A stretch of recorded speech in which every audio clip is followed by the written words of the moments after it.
ಶ್ರೀ ಗುರುಭ್ಯೋ ನಮಃ. ಹರೇ ಶ್ರೀನಿವಾಸ. ಎದ್ದಾರು ವನವಾಸಕ್ಕೆ ಬುದ್ಧಿವಂತ ಪಾಂಡವರು, ಎದ್ದಾರು ವನವಾಸಕ್ಕೆ ಬುದ್ಧಿವಂತ ಪಾಂಡವರು, ಎದ್ದಾರು ವನವಾಸಕ್ಕೆ.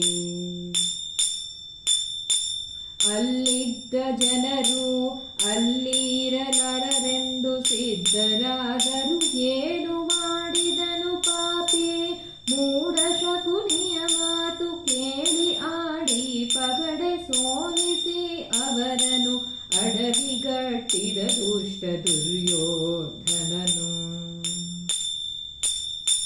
ಎದ್ದಾರು ವನವಾಸಕ್ಕೆ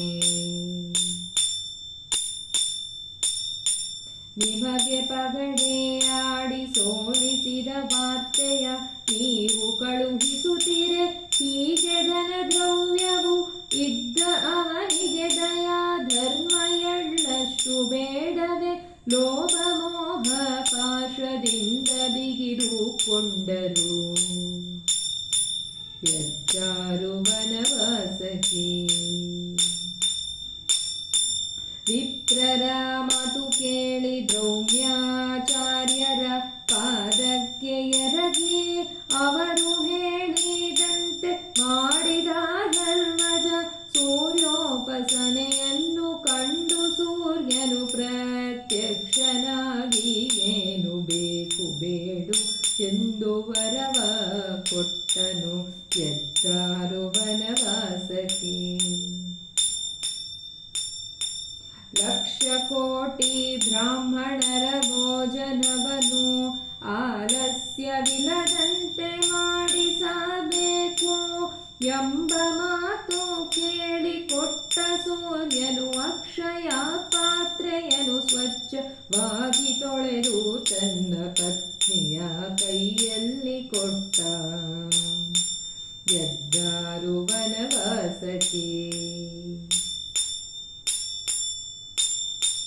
ಅಚ್ಯುತನ ನಾಮ ನಮಗೆ ಸಾರೂಪಲ್ಯ, ವಾಸುದೇವನ ನಾಮ ಹಾಸಿಗೆ ತಲೆದಿಂಬು.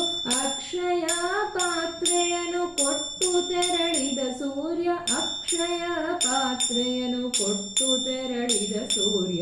ಎದ್ದಾರು ವನವಾಸಕ್ಕೆ ಇಷ್ಟವಾದ ವನದೊಳಗೆ ಅಷ್ಟ ಐಶ್ವರ್ಯದಿಂದಿದ್ದರು ಪಂಚ ಪಾಂಡವರು. ಮುತ್ತೈದೆಯರು ಉದಯ ಕಾಲದಲ್ಲಿ ಈ ಪದವ ಹೇಳಿ ಕೇಳಿದರೆ ಅಷ್ಟ ಐಶ್ವರ್ಯವನ್ನು ಕೊಟ್ಟು ಪುತ್ರ ಸಂತಾನವನ್ನು ಕೊಟ್ಟು ರಕ್ಷಿಸುವ ನಮ್ಮ ಶ್ರೀ ಹಯವದನನು. ಎದ್ದಾರು ವನವಾಸಕ್ಕೆ